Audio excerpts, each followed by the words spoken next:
أشرقت نفسي بنور من فؤادي حينما رددت يا رب العباد. بسم الله الرحمن الرحيم.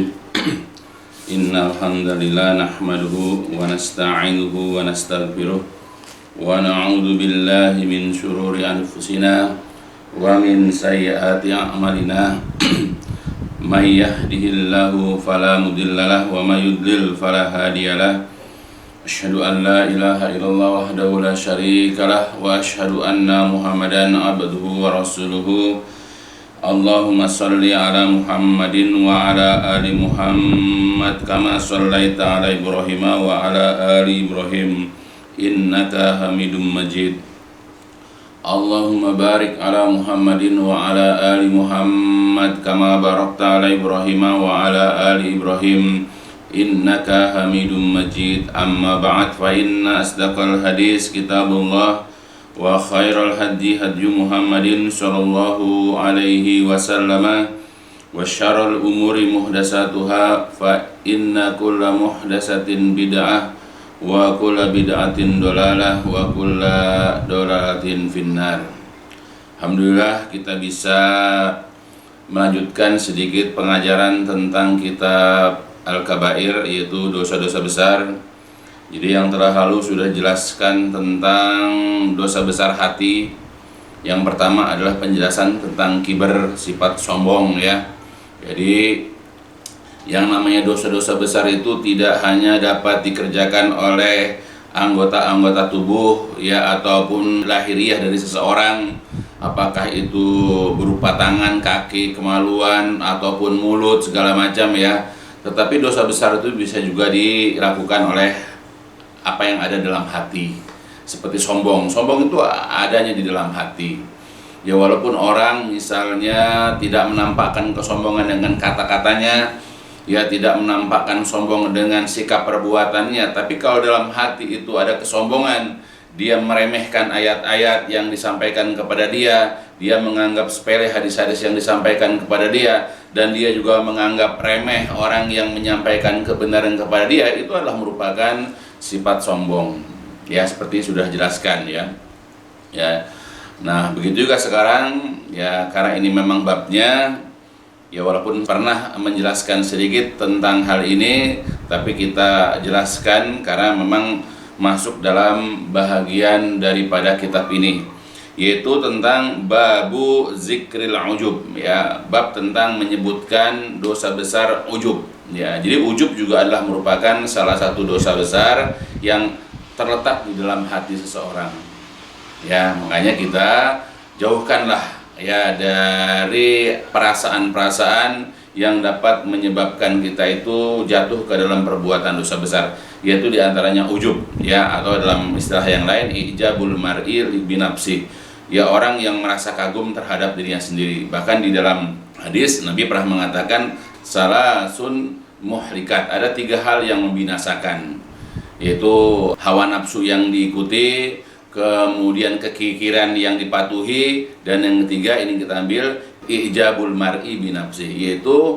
kagumnya, ujubnya, ya terpesonanya seseorang itu binafsihi terhadap dirinya. Jadi Nabi sudah mengingatkan.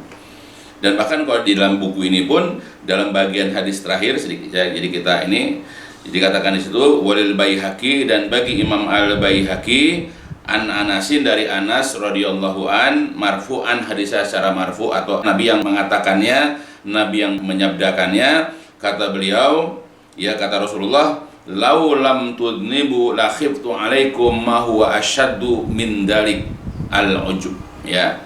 Jadi kalau seandainya kalian tidak pernah berbuat dosa ya, kalau kalian tidak jatuh kepada perbuatan dosa, yang aku khawatirkan atas kalian adalah sesuatu yang lebih ya, yang lebih jelek, yang lebih buruk dari perbuatan dosa itu. Apa itu? Yaitu al-ujub ya, perbuatan ujub. Jadi kalau seandainya ya kita ini tidak pernah berbuat dosa, tidak pernah minum khamar, tidak pernah berzina, tidak pernah berjudi, tidak pernah melakukan hal-hal yang begitu, ada hal yang Nabi lebih khawatirkan dari semuanya itu. Karena orang tidak merasa kalau ini. Orang mungkin kalau dia itu main kartu ya, atau orang itu minum khamar, kalau orang itu melakukan perbuatan ista kepada lawan jenis ya atau dan seterusnya, ya mungkin orang merasa bersalah. Makanya orang suka melakukan itu secara sembunyi-sembunyi. Ya, tetapi yang paling susah itu adalah ketika seseorang dia tidak merasa bersalah, bahkan menganggap sesuatu yang wajar, yaitu apa? Yaitu dia kagum terhadap dirinya sendiri, kagum akan ketampanan, kecantikannya, kagum akan ilmunya, kagum akan kesolehannya, ya kagum akan amal-amal solehnya, ya kagum akan banyaknya hartanya dan seterusnya. Ya, nah ini yang dikhawatirkan. Makanya kata Nabi tadi, kalau seandainya kalian tidak pernah berbuat dosa, ada hal yang lain yang lebih aku khawatirkan daripada itu. Apa itu? Yaitu ujub. Ya, nah makanya hadis-hadis seperti ini harus betul-betul kita jadikan perhatian utama. Ya, sebab yang namanya orang mukmin itu, yang orang itu kalau dia itu sudah ingin menempatkan dirinya sebagai seorang mukmin, dia harus memiliki sifat takut. Bukan takut terjerumus atau jatuh ke dalam neraka, tetapi takut kalau amal-amalnya tidak terima, atau takut ya kalau seandainya jatuh kepada kemaksiatan. Makanya dalil pertama yang disampaikan oleh penyusun kitab ini, yaitu oleh Syekh At-Tamimi, yang kemudian dijelaskan, diberikan syarah oleh Syekh Al-Fauzan, dibawakan di situ surat Al-Ma'arij ya, surat ke-70 ya, membawakan ayat itu ya untuk menerangkan sifat daripada sifat orang-orang mukmin. Ya, Allah mengatakan di dalam ayat tersebut ya, surat Al-Ma'arij ayat ke-27. A'udzu billahi minasyaitonir rajim.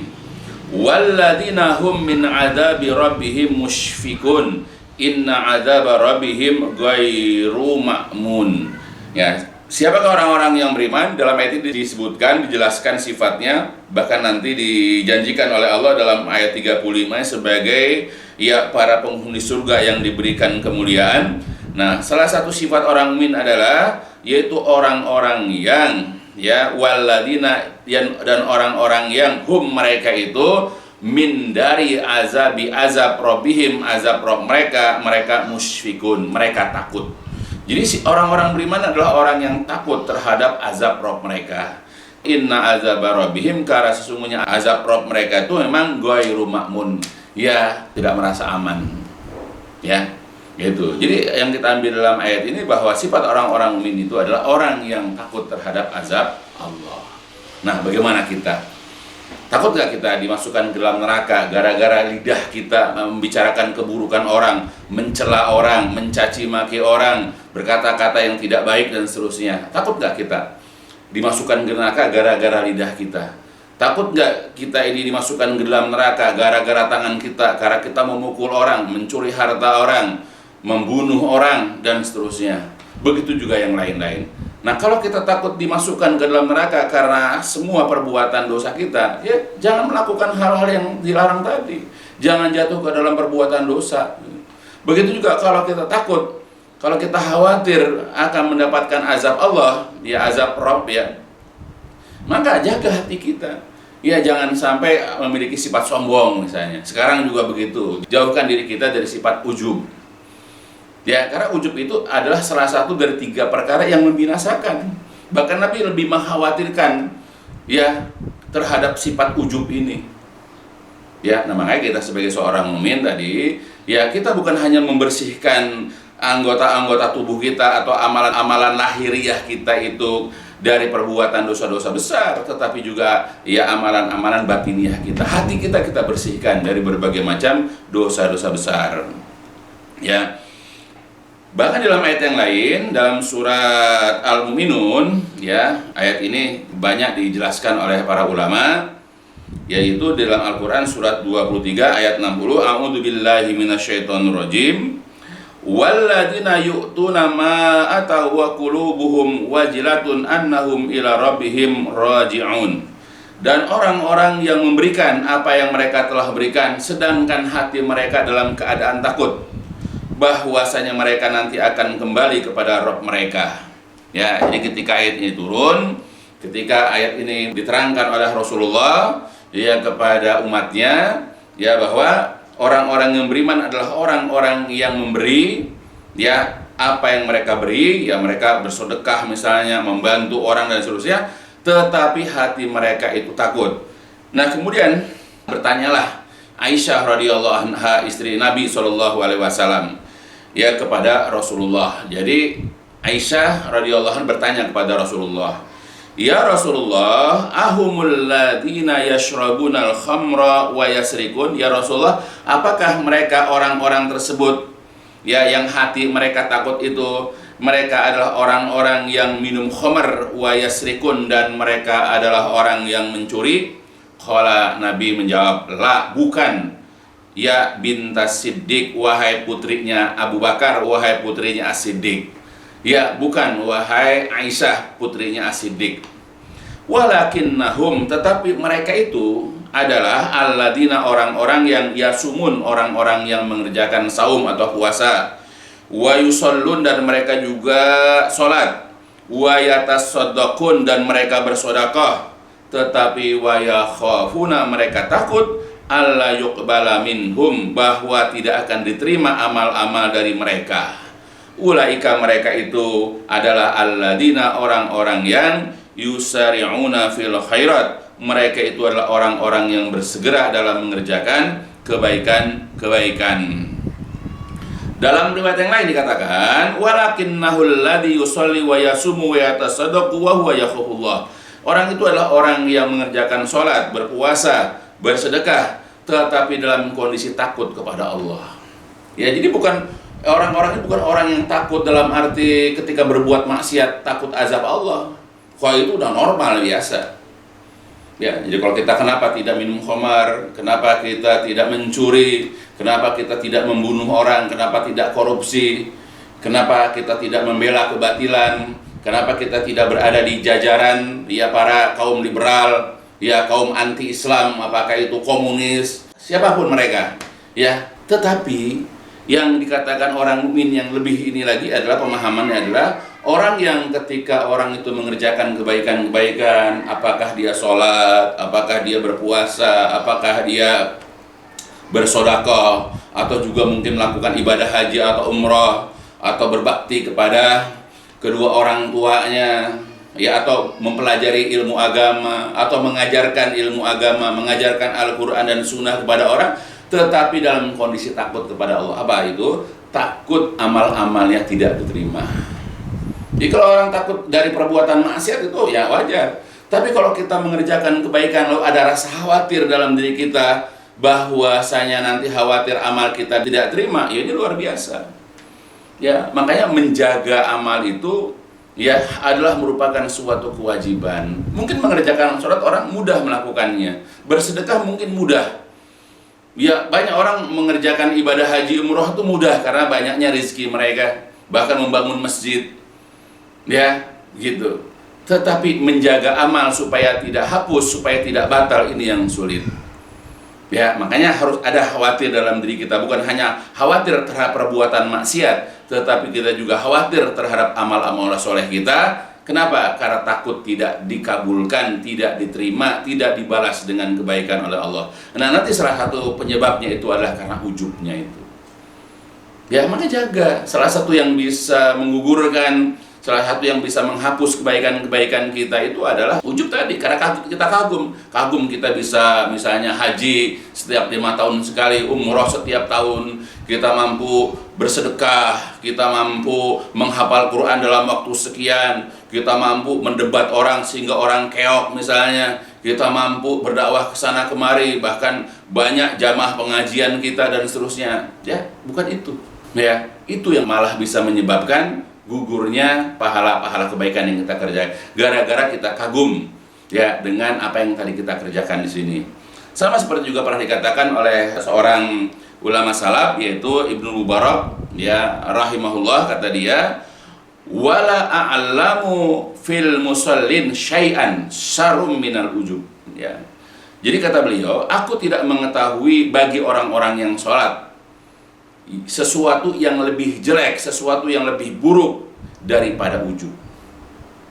Ya, jadi yang paling buruk menurut Ibnu Mubarak bagi orang-orang yang rajin ibadah sholat, sesudah dia mengerjakan sholat wajibnya, dia mengerjakan sholat malam, ya, Dia sholat duha juga, sholat rawatib juga, sholat tahajud juga. Pokoknya apalah yang dicontohkan, yang diperintahkan, yang dianjurkan ya oleh agama, oleh Allah dan Rasul, dia kerjakan.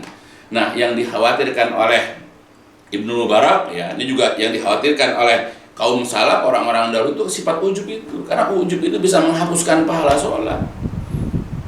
Ya, karena ujub ini mirip dengan riya, ya. Bahkan satu jajaran, ya, satu barisan ya dengan penyakit riya. Nanti akan kita bahas juga masalah riya itu. Ya, kalau orang hebat ya, saya bisa setiap malam sholat tahajud 11 rakaat lagi, bacaan panjang-panjang. Sudah begitu paginya saya masih bisa duha. Bahkan nggak pernah lepas, nggak pernah putus dengan sholat rawatib misalnya. Dan saya pun sholat wajibnya itu selalu berjamaah ke masjid. Nah, jadi ketika dia kagum mampu melakukan begitu, bisa jadi amal-amal yang dia kerjakan sholat itu, walaupun dikerjakan selama tahunan, itu akan hapus karena kagum. Maka ini yang paling Nabi khawatirkan. Ini yang dapat membinasakan kita. Nah, makanya saya ulang, itu yang dikhawatirkan oleh Rasulullah Shallallahu Alaihi Wasallam. Nah, bagaimana dengan kita? Ya, bahkan kita bukan sekedar memuji diri, bahkan kita mengharapkan pujian orang memuji kita. Kita menunggu perkataan orang, ente hebat, ente ternyata rajin ibadah, ternyata ente dermawan, ternyata ente itu orang berilmu, ternyata itu jago debat. Di kita kadang-kadang mengharapkan jempol orang, mengharapkan komen dari orang yang baik misalnya, menyanjung, memuji dan seterusnya. Ya, terkadang kita sebagai manusia begitu. Ya, itu adalah hal yang wajar, memang adalah merupakan sifat atau memang fitrah dari manusia. Nah, tetapi itu bukan hal yang dianjurkan kepada kita, tetapi itu adalah hal yang dilarang ya oleh ya agama kita. Ya, bahkan di dalam asar juga disebutkan di sini ya, diriwayatkan dari Ibnu Mas'ud ya, annahu, bahwasanya Ibnu Mas'ud radhiyallahu an qala pernah mengatakan, al halaku fisnain, kebinasaan itu ada dua, ya ada di dalam dua perkara. Pertama adalah al-kunutu wal-ujub. Ya, pertama adalah putus asa, dan yang kedua adalah sifat ujub. Ya, nanti mengenai putus asa kita akan bahas. Ya, bahwa kita dalam hidup itu tidak boleh memiliki sifat yang pesimis. Bahkan kita suka berputus asa, berputus harapan ketika kita mengerjakan sesuatu lalu terhalang oleh sesuatu misalnya, sehingga kita udah malas untuk mengerjakannya. Ya, bahkan kita udah nggak punya harapan dalam hal itu, dan beberapa banyak ya karena putus asa dan putus harapannya lalu jatuh ke dalam hal-hal yang dilarang, apakah ke narkoba, pergaulan bebas atau apa, bahkan sampai nauzubillah orang itu mengakhiri hidupnya karena putus asanya. Nauzubillah, jauhkan itu dari dalam diri kita, karena putus asa makanya juga termasuk nanti dari perbuatan dosa besar. Nah, yang kita bahas adalah ya kebinasaan yang kedua, yaitu ujub di sini. Ya, makanya di sini sangat pentinglah bagi kita ya untuk betul-betul memahami bahaya daripada ujub ini.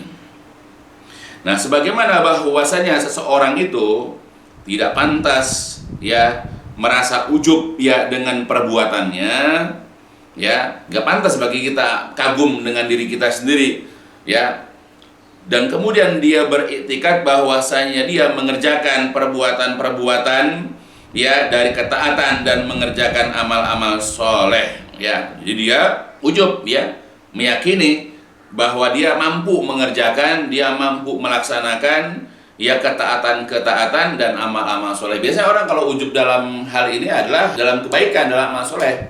Ya, kalau ujub dengan kemaksiatan ya nggak masuk babnya, karena maksiat sendiri sudah nggak benar, apalagi ujub dengan kemaksiatan lebih nggak boleh lagi. Jadi dalam bab ini adalah ujub dengan kebaikan-kebaikan, dengan amal soleh, dengan ketaatan-ketaatan, ya.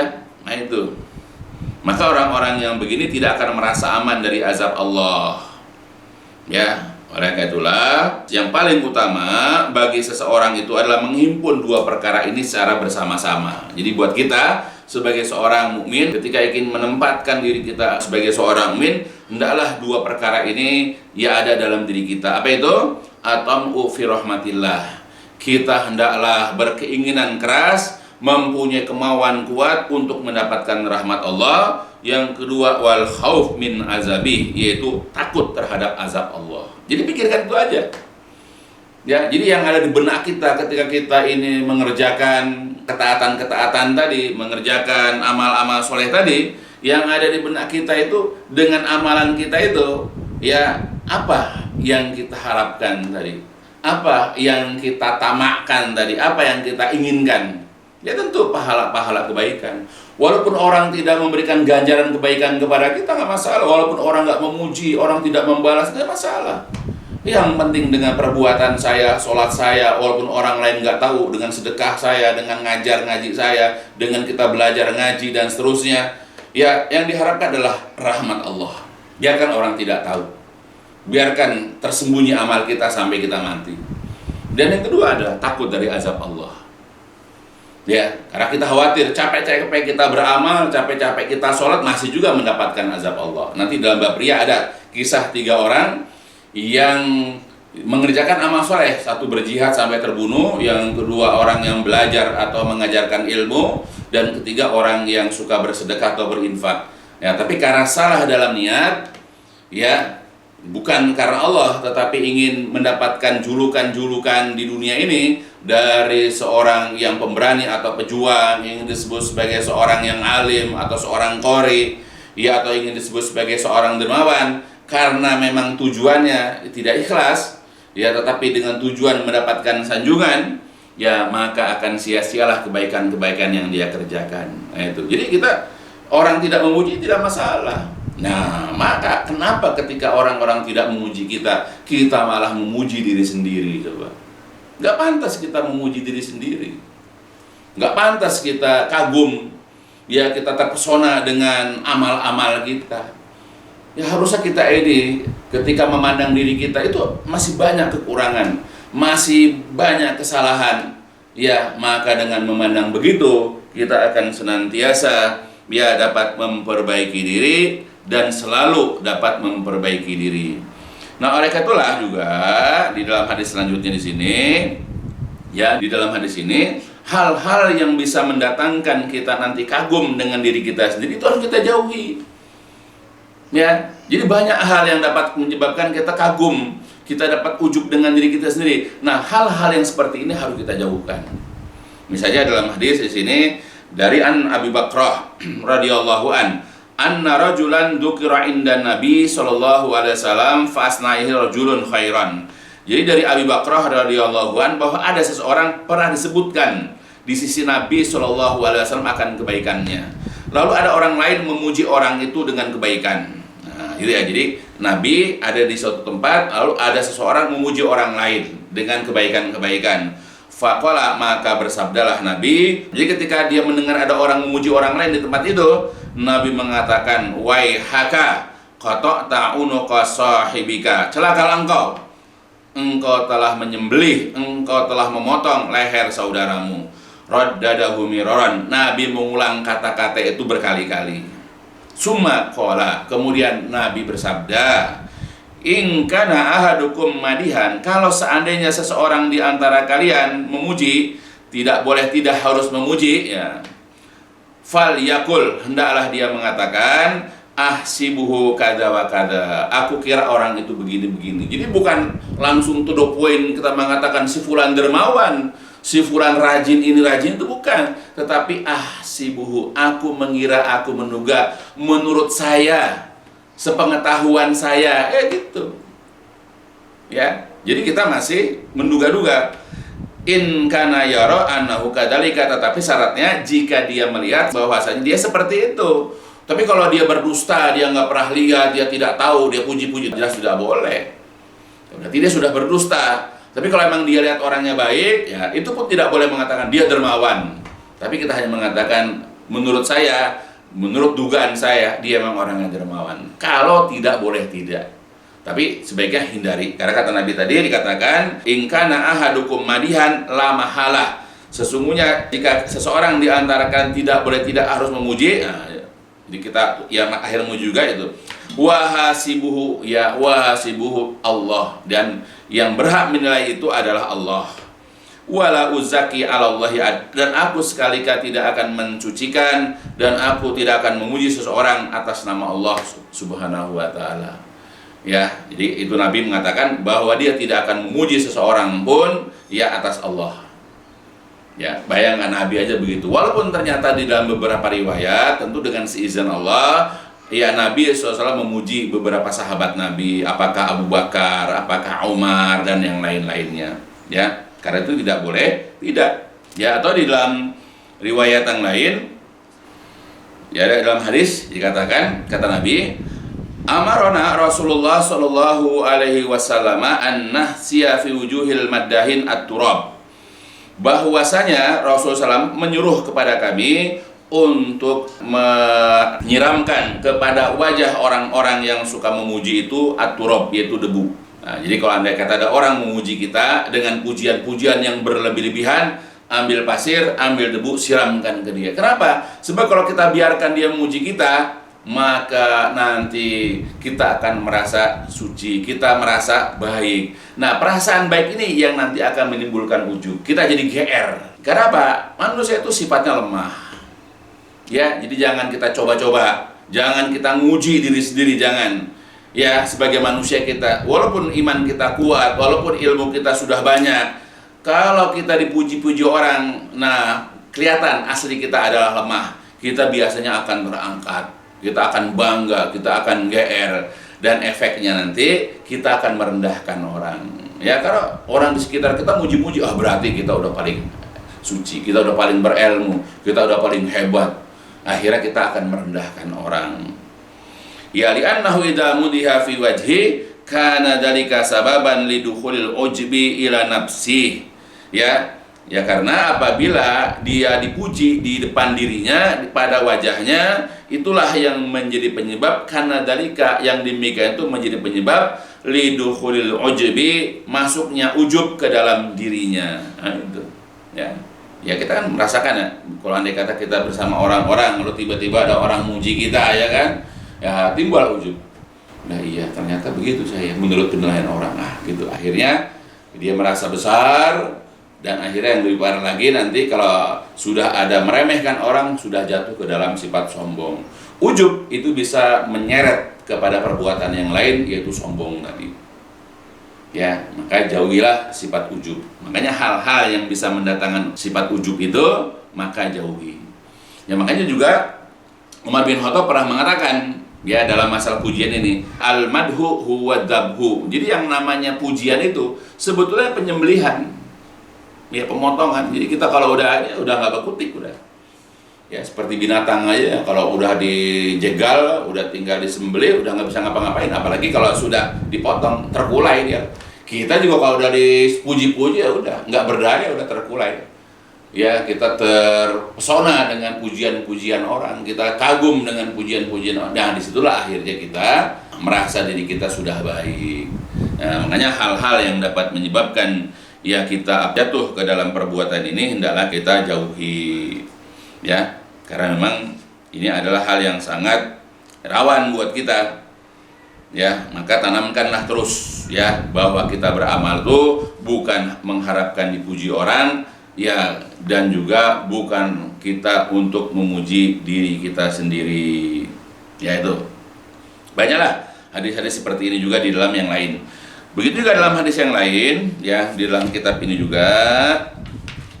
Wali Ahmad bi sanadin jayyidin an-Nail Haris bin Muawiyah, dan bagi Imam Ahmad dengan sanad yang jayyid, dengan sanad yang baik dari Al-Haris bin Muawiyah, bahwasanya dia Al-Haris pernah berkata kepada Umar bin Khattab, innahum, sesungguhnya mereka orang-orang itu, kanu mereka yurawidunani, jadi mereka membujuk saya, orang-orang itu ya membujuk saya adalah qasas, untuk memberikan nasihat, untuk memberikan wejangan-wejangan. Ya, gimana tuh? Orang-orang datang ke saya, lalu membujuk saya, meminta saya untuk sering-sering memberikan nasihat-nasihat. Faqala, maka berkatalah Umar, ya, ketika ditanya oleh Al-Haris ya bin Muawiyah, ahsa antakussa fatartafi'a alaihim fi nafsik. Aku khawatir kalau seandainya engkau itu suka sering memberikan nasihat, memberikan tausiah, fatartafi'a alaihim, maka engkau merasa terangkat atas mereka pada dirimu. Ya khawatir begitu. Jadi lama-lama kamu akan merasa lebih hebat ya dari orang-orang itu. Summa taqussa fatartafiya. Kemudian engkau mengulang lagi memberikan nasihat, engkau memberikan wejangan, maka tartafiya akan menyebabkan engkau terangkat. Hatta yukhayyila ilaika annaka fawqahum fi manzilati suraya. Dan sehingga engkau membayangkan bahwasanya engkau berada di atas posisi mereka, di posisi bintang soraya. Nah, itu. Jadi kamu udah bintang sana, mereka di bawah kamu, gitu. Jadi kalau sering memberikan nasihat, wejangan, memberikan pengajaran-pengajaran, apalagi kalau setiap kamu bicara orang-orang dengar, ya, sehingga orang nanti mengeluk-elukan, memuja-muja, mengagung-agungkan, mengagul-agulkan dirimu. Nah, posisi kamu nanti itu lebih tinggi. Nah, itu yang dikhawatirkan. Fayada'ukallahu tahta aqdamihim yaumal qiyamah biqadri dzalik. Kemudian nanti Allah ya pada hari kiamat akan meletakkan dirimu di bawah kaki mereka seukuran dengan itu. Nah, bahaya begitu. Jadi ketika kita di dunia ini suka memberikan wejangan, nasihat, lalu kita merasa tinggi sudah karena ya omongan kita didengar, ya, nah, kemudian kita merasa berada di atas posisi mereka, bahkan di atas ya berada di posisi bintang soraya itu kan. Nah, tapi nanti di hari kiamat gara-gara kita ujub dengan diri kita merasa sudah hebat, kita sudah merasa tinggi kedudukan kita, nanti di hari kiamat Allah akan meletakkan kita na'udzubillah di bawah kaki mereka.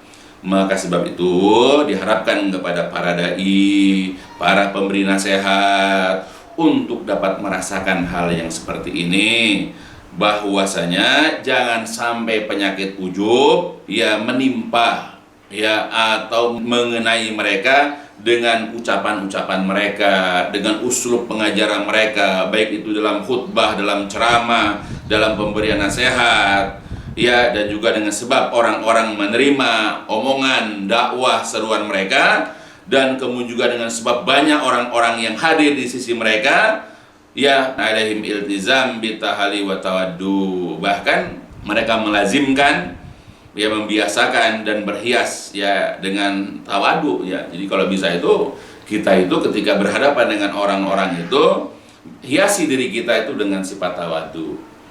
Ya. Dengan rendah hati, wal i'tiraf, dan juga mengakui ditaksir kekurangan. Wa ayyara anna kalam hadza innama huwa qalil, bahwasanya ya mereka berpandangan ucapannya itu adalah ya qalil, sedikit. Walam yasil ilal hadil matlub, ya, walam yasil, dan tidak sampai kepada batas yang diinginkan, dan seterusnya. Nah, itu. Jadi buat kita begitu harusnya sebagai seorang dai, sebagai seorang pemberi nasihat, sebagai seorang ustadz itu ya hendaklah bagi kita itu untuk merasakan hal ini, bahaya ujub ini. Jadi kita jangan ujub dengan ilmu kita, dengan perkataan kita, dengan cara pengajaran kita, ya. Nah, itu. Ya, makanya kalau andai kata ada orang muji-muji kita, menyanjung kita, ya nggak usah digubris. Bahkan kita nasihatin mereka, ya jangan berlebihan dalam memuji. Atau kita doakan mereka, barakallah. Ya, memang kita butuh motivasi, butuh dukungan dari orang. Tetapi selama tidak berlebihan, ya nggak masalah. Tapi kalau sudah berlebihan ini yang kadang-kadang bisa menjatuhkan kita ke dalam sifat ujub ini, ya maka berhati-hatilah. Ya, karena memang tidak mudah menjaga keikhlasan, itu tidak mudah. Ya, itulah ya. Jadi beberapa hal yang perlu kita pahami, ya, dari sifat ujub ini. Jadi selain kita ini berusaha untuk tidak jatuh kepada perbuatan ujub, karena ujub ini merupakan salah satu dari dosa-dosa besar hati, tapi kita juga harus menjauhkan diri dari perkara-perkara yang dapat menjatuhkan kita ke dalam sifat ujub ini. Ya tadi, dipuji orang, kita usahakanlah beramal bukan untuk mengharapkan pujian. Bahkan kalau ada orang memuji berlebihan, ya kalau dalam hadis kita siram dia itu dengan pasir atau dengan debu. Atau kalau kita ini cukup kita katakan, kita tegur atau kita nasihati. Itu yang pertama. Yang kedua, ya untuk menghilangkan ujub ini, ya Ya, jadi kalau kita mengamalkan sesuatu, nggak perlu kita pamer-pamerkan ke orang lain. Nanti orang muji, akhirnya kita jadi ujub. Sudah kita riya menceritakan perbuatan kita kepada orang lain, tambah lagi ketika orang kagum memuji kita di depan orang lain, wah udah. Jadi akhirnya kita sudah riya, jatuh juga kepada ujub. Ya, belajar merahasiakan, belajar menyembunyikan. Ya, karena kita ketika beramal soleh, yang kita khawatirkan adalah tidak diterimanya amal kita. Sayang kita udah sholat, udah puasa, udah sedekah, tapi ternyata nol, bahkan bisa jadi minus, jadi berkurang, bahkan bisa berdosa kita. Ya, sifat orang beriman tuh khawatir kalau amalnya tidak diterima. Ya, maka itulah salah satu indikasinya karena ujub tadi.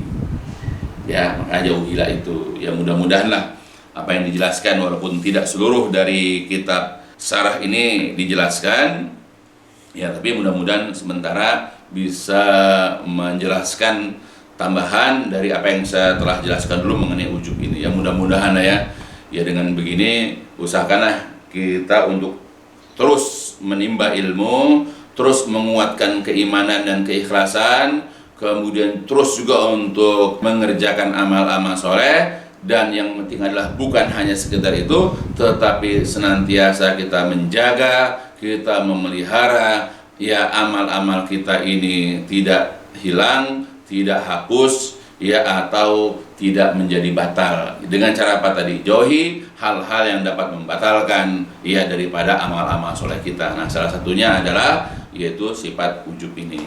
Ya, mudah-mudahan apa yang saya sampaikan di sini sementara bisa memberikan faedah dan manfaat ya, supaya kita terhindar dari dosa besar hati yaitu ujub ini. Ya, mudah-mudahan bermanfaat untuk saya, keluarga besar saya, dan seluruh kaum muslimin insyaallah. Dan diakhiri dengan walhamdulillahirabbil alamin, subhanakallahumma wa bihamdika asyhadu an la ilaha anta astaghfiruka wa atubu ilaik. لسوف أعود يا أمي أقبل رأسك